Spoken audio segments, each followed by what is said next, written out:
வேதிக்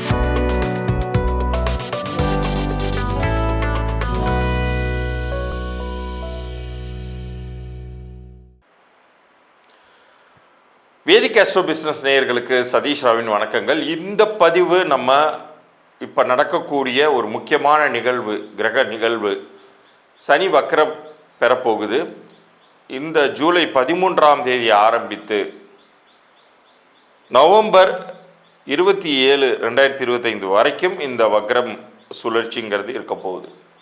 பொதுவாக இந்த வக்ரம் அப்படிங்கும்போது என்னன்னு கேட்டிங்கன்னா, ஒரு கிரகம் பின்னோக்கி அப்படி ரிவர்ஸ் வர்றது மாதிரி அந்த இம்ப்ரெஷனை உண்டு பண்ணுறது, அதற்கான பலன்கள்ங்கிறது மாறுபடும். இப்போ இந்த சூரிய குடும்பத்தை சேர்ந்த அனைத்து கிரகங்களும் சூரியனை சுற்றி வரும் பொழுது ஒரு சில நேரங்களில் இந்த கிரகங்கள் அதிசாரம்னு சொல்லும்போது முன்னோக்கி பயணிக்கிறது மாதிரி ஒரு இம்ப்ரெஷனை க்ரியேட் பண்ணும். சில நேரங்களில் பின்னோக்கி வர்றது மாதிரியான ஒரு இம்ப்ரெஷனை க்ரியேட் பண்ணும். அப்படி பின்னோக்கி வரும் பொழுது அது என்ன விதமான பலன்களை ஒவ்வொரு ராசினருக்கும் உண்டு பண்ணும் அப்படிங்கிறத பற்றி தான் இந்த பதிவில் பார்க்க போகிறோம். இதில் ஒரு சில பேருக்கு ஏற்கனவே எனக்கு இப்போ தான் சார் அஷ்டம சனி முடிஞ்சிச்சு, 7.5 சனி முடிஞ்சிச்சு, ஆனால் பெரிய ஒரு எந்தவித நல்லதும் நடக்கலை அப்படின்னு சொல்லுபவர்களுக்கும் இந்த பதிவில் மகிழ்ச்சியான செய்தி இருக்குது.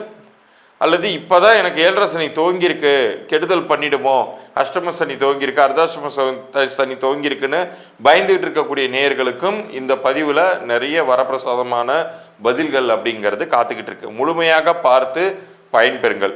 முக்கியமாக நான் எப்போதுமே சொல்வது, கிரகங்கள் அப்படிங்கிறத நம்ம கைகளால் பிடிச்சி நிறுத்திவிடவே முடியாது. அது சுழன்று கொண்டே தான் இருக்கும். ஆனால் நமக்கான அதிர்ஷ்டத்தை நம்ம எப்போதுமே அதிகப்படுத்தி கொள்ள முடியும். அதுக்கு உங்களுக்கு விருப்பம் இருந்துச்சுன்னா அதற்குண்டான முறையை நான் இலவச பொது பலன்களாக கொடுப்பதாக இருக்கேன். அதான எண்கணித ரீதியான பலன்கள், அதை பற்றின குறிப்பு இந்த பகுதியின் இறுதியில் வருது. அதற்கு உங்களுடைய பிறந்த தேதியும் பெயரும் எனக்கு தேவைப்படும். கீழே தெரிகிற வாட்ஸ்அப் எண்ணிற்கு நீங்கள் அனுப்புகிற மாதிரி இருக்கும். ஸோ உங்களுடைய பிறந்த தேதி, பெயர், நீங்கள் வியாபாரம் பண்ணிட்டு இருந்தீங்கன்னா வியாபார பெயரையுமே அனுப்புகிற மாதிரி இருக்கும். உங்களுடைய குழந்தைக்கு தற்போது தான் பெயர் வச்சுருக்கீங்க அப்படின்னா உங்கள் குழந்தையுடைய பிறந்த தேதியும் பெயரையுமே நீங்கள் எனக்கு அனுப்பலாம். அதை பற்றின டீட்டெயிலாம் நம்ம இந்த பகுதியின் இறுதியில் சொல்கிறேன். பகுதியை முழுமையாக பார்த்து பயன்பெறுங்கள். இப்போ பகுதிக்குள்ளார போகலாம். மேஷராசிக்கு சனி வக்ர பெயர்ச்சி என்ன பண்ண போகுது அப்படிங்கிறத பார்க்க போகிறோம். இந்த ஜூலை 13ஆம் தேதி உங்களுக்கு அவர் வக்ரம் பெறாரு. ஏற்கனவே அவர் 12ஆம் வீட்டில் இருக்கார். தற்போது இருக்கிறது உங்களுக்கு விரயத்தில் தான் சனி இருக்கார். ஆனால் சனிங்கிற கிரகத்தை பொறுத்த அளவுக்கு விரயஸ்தானம்னு சொல்கிறத விட உங்களுக்கு 7.5 சனியில் நீங்கள் இருக்கீங்க. இப்போ தலைப்பகுதிக்கிட்ட இருக்கார், அடுத்தது உடல், அடுத்தது வால் பகுதிக்கிட்ட போவார். அப்படி உங்களை விட்டு போயிட்டே இருப்பார், நகர்ந்துக்கிட்டே இருக்காருங்கும்போது உங்களுக்கு முந்தின ராசியான மீனத்தில் நிற்பதை 7.5 சனி துவங்கிய காலமாக நம்ம கணக்கில் எடுத்துக்கணும். ஏற்கனவே நீங்கள் ஒரு பயத்தில் இருந்திருப்பீங்க, என்னடா பண்ண போகுது, இப்போ தான் லைஃப்பில் மூச்சு விட ஆரம்பித்தோம், அதுக்குள்ளார 7.5 சனின்னு சொல்லிட்டாங்களே அப்படின்னு பயந்து கொண்டு இருக்கக்கூடிய உங்களுக்கு ஒரு பெரிய ரிலீஃபை தரப்போகிறார். உங்களுக்கு அவர் 10க்கும் 11க்கும் உடையவர். சனிங்கிற கிரகம் உங்களுக்கு 10ஆம் வீட்டிற்கும் 11ஆம் வீட்டிற்கும் உடையவர்.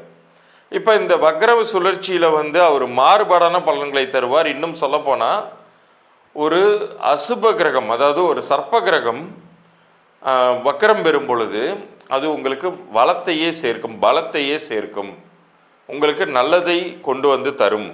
குறிப்பாக 10ஆம் வீடு அப்படிங்கிறது தொழில் ஸ்தானம், 11ஆம் வீடுங்கிறது லாபஸ்தானம். அதனால் பணம் வருவாய், திடீர்னு ஒரு விஷயம், இவ்வளோ நாள் நீங்கள் எதிர்பார்த்துக்கிட்டு இருந்த ஒரு ப்ரொமோஷனோ இன்க்ரிமெண்ட்டோ இந்த ஒரு 140 நாட்களுக்குள்ளார உங்களுக்கு கிடைக்கிறதுக்கான வாய்ப்பு அப்படிங்கிறது உருவாகும். கிட்டத்தட்ட 138 நாட்கள், ஒரு 4.5 மாதங்களுக்குள்ளார இந்தக்கான வாய்ப்பு டக்குன்னு வந்துடும். உங்கள் வீட்டுக்கார்ட்ட நீங்கள் எனக்கு ஏதாச்சும் ஒரு நகை வாங்கித்தாங்க அல்லது பட்டுப்புடவை வாங்கித்தாங்கன்னு கேட்டுட்டு இருந்திருப்பீங்க.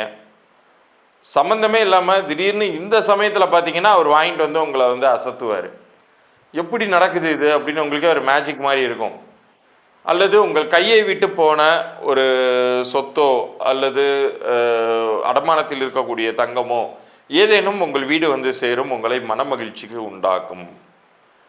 இது சனி வக்ர பயிற்சிங்கிற சமயத்தில் எப்போதுமே எல்லாருமே சொல்வது என்ன, சனி தண்டனை தான் தருவார், நம்மளை ஒரு வழி பண்ணிடுவார் அப்படின்னு தானே சொல்லுவாங்க. ஆனால் இந்த வக்ர சுழற்சியில் வந்து என்ன நடக்குது அப்படின்னா, இவர் சூரியனை விட்டு மிகவும் விலகி போகும் பொழுது அந்த பலன்கள் அப்படிங்கிறது அபரிதமாகவே இருக்கும். அது நற்பலன்களா தீய பலன்களாங்கிற கணக்கை மட்டும்தான் நம்ம பார்க்கணும். ஸோ உங்களை பொறுத்த அளவுக்கு மற்ற கிரகங்கள் எல்லாமே உங்களுக்கு வந்து ரொம்ப நல்லது பண்ணக்கூடிய இடத்துல இருக்காங்க. குறிப்பாக குருவெல்லாம் வந்து உங்களுக்கு வந்து உங்களுடைய முயற்சிகளுக்கு தகுந்த வெற்றியை கொடுக்கக்கூடிய இடத்துல நின்று பலன் தரப்போகிறார், பலன் தந்து கொண்டு இருக்கிறார். பட் இவ்வளோ நாளாக வந்து நிறைய கிரக சுழற்சிகள் அடுத்தடுத்து நிகழ்ந்ததுனால அதை உங்களால் விட்னஸ் பண்ண முடியாமல் இருந்திருக்கலாம். ஆனால் இந்த சனி வக்ரப்பெயர்ச்சி நிகழ்ந்ததற்கு பிறகு இன்னும் நன்றாகவே உங்களுக்கு புரிய ஆரம்பிக்கும். இப்போ நான் சொன்ன நற்பலன்கள்லாம் உங்களுக்கு கிடைக்க ஆரம்பிக்கும். சரி, நீங்கள் செய்ய வேண்டியது என்ன? நீங்கள் செய்ய வேண்டியது அதற்குரிய முயற்சிகளை எடுப்பது. சில நேரங்களில் நம்ம வந்து அப்படியே ஒரு மனக்குழப்பத்தில் ஆட்பட்டு நமக்கு என்ன நடந்துட போதோ ஏது நடந்துட போதோ அப்படின்னு சொல்லிட்டு எந்த வேலையும் செய்யாமல் சில பேர் அப்படியே ஃப்ரீஸ் ஆகி நிற்கிறதுன்னு சொல்லுவாங்க இல்லையா, அந்த மாதிரி நின்றுக்கிட்டு இருப்பாங்க. நீங்கள் கவலையே படாதீங்க. இப்போ நீங்கள் வந்து உங்களுடைய முயற்சிக்கு முக்கியத்துவம் கொடுத்து களத்தில் இறங்குங்க. உங்களுக்கான பொன்பொருள் சேர்க்கை உருவாகும். அதே மாதிரி வியாபாரத்தில் ஒரு வெற்றி அப்படிங்கிறது கிடைக்கும். உத்தியோகஸ்தர்களுக்கு சம்பள உயர்வு அல்லது உங்களுக்கு தகுந்த ரெக்கக்னிஷன் அப்படிங்கிறத நீங்கள் பெறவே போகிறீர்கள் அப்படிங்கிறத உறுதியாக சொல்லலாம். இந்த வக்ரப்பெயர்ச்சி காலத்தை மிக சரியாக பயன்படுத்தி கொண்டீர்கள் என்றால் இது ஒரு பொற்காலமாக உங்களுக்கு அமையும். இவ்வளோ நேரம் நீங்கள் பார்த்த இந்த சனி வக்ரப்பெயர்ச்சி பலன்கள் அப்படிங்கிறது 4.5 மாதங்கள் தான் அப்படின்னு இருந்தாலுமே கூட ஒவ்வொரு மனிதருக்குமே கிரக சுழற்சிகள் எப்படி இருந்தாலுமே உங்கள் வாழ்க்கையில் நீங்கள் ஜெயிக்கணும் அப்படின்னு நினச்சிங்கன்னா நிரந்தரமான ஒரு நற்பலன்களை தானே எதிர்பார்ப்போம். எப்போதுமே நமக்கு நல்லது நடக்கணும் அப்படின்னு ஒரு சூழ்நிலையை உருவாக்கிக்கிட்டா அதுதானே நமக்கு மன மகிழ்ச்சியை தரும். அப்போ அதுக்கு என்ன செய்யணும் அப்படின்னு நீங்கள் கேட்டிங்கன்னா, அதற்கு தான் எண்கணித ரீதியான ஒரு பெயரை சிறப்பாக அமைத்து கொள்வது அப்படிங்கிறதுனுடைய முக்கியத்துவம் உங்களுக்கு புரியும். ஏன்னா எண்கள் வந்து நீங்கள் பிறக்கும் பொழுதே உங்களுடைய தலைவிதியோடு சேர்ந்தே தான் பிறக்குது.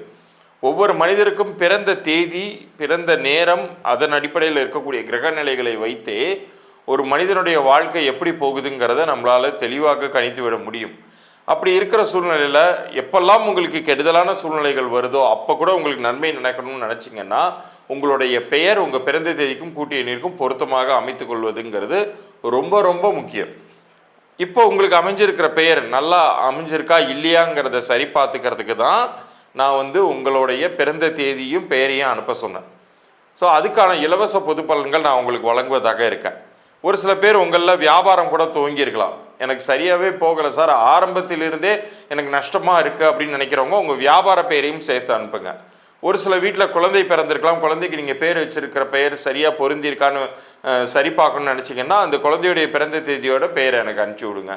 இல்லை இனிமேல் தான் பெயரே வைக்க போகிறோன்னா பிறந்த நேரத்தையும் பிறந்த தேதியும் அனுப்பிச்சி விடுங்க. அந்த குழந்தைக்கான நட்சத்திரம் மற்ற விஷயங்கள்லாம் நான் உங்களுக்கு அனுப்புகிறேன். இது எல்லாத்தையும் நீங்கள் எனக்கு அனுப்பும் பொழுது உங்களுடைய சப்ஸ்கிரிப்ஷன் டீட்டெயில்ஸ் எனக்கு வந்திருக்கணும். ஸோ நம்ம சேனலில் சப்ஸ்கிரைப் பண்ணி அதுக்கான ஸ்க்ரீன்ஷாட்டோடு அனுப்புங்க. உங்களுக்கான பதிலை நான் ஒரு 3 நாட்களுக்குள்ளார அனுப்பி வைக்கிறேன்.